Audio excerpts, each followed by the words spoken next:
আসসালামু আলাইকুম। আশা করি প্রত্যেককে অনেক অনেক ভালো আছেন। তো এই হচ্ছে আমার ছোট্ট কবুতরের ঘর।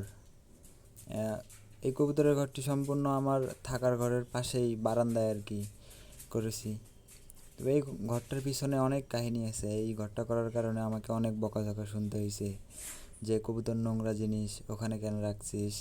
কিন্তু ভাই বিশ্বাস করেন, কবুতর আমার ভাল লাগে, ঠিক আছে? সেজন্য কবুতরের খামারটা এখানে করা, কবুতরের ঘরটা এখানে দেয়া। তো প্রথমে 4টা কবুতর দিয়ে শুরু করছিলাম, এখন আলহামদুলিল্লাহ মোটামুটি 8 জোড়া কবুতরের মতো আছে। এখন আর কেউ তেমন কিছু বলে না, এখন আস্তে আস্তে কবুতরের বাচ্চা দিতেছে, ডিম দিতেছে, কবুতর বৃদ্ধি হইতেছে, এখন আর কেউ কিছু বলে না তেমন। তো যখন কথা শোনাইতে অনেক খারাপ লাগতো যে ভালো লাগার একটা জিনিস এখানে রাখছি সেই জন্য কথা শুনতে হইতেছে। আমার অবশ্য কিছু মনে হইতো না, ঠিক আছে, কারণ যে জিনিসকে ভালোবাসি সেটা কাছাকাছি রাখতে সমস্যা কী? তো আল্লাহর রহমত এখন কেউ কিছু বলে না। এখন সব কবুতরই প্রায় ডিম বাচ্চা করতেছে।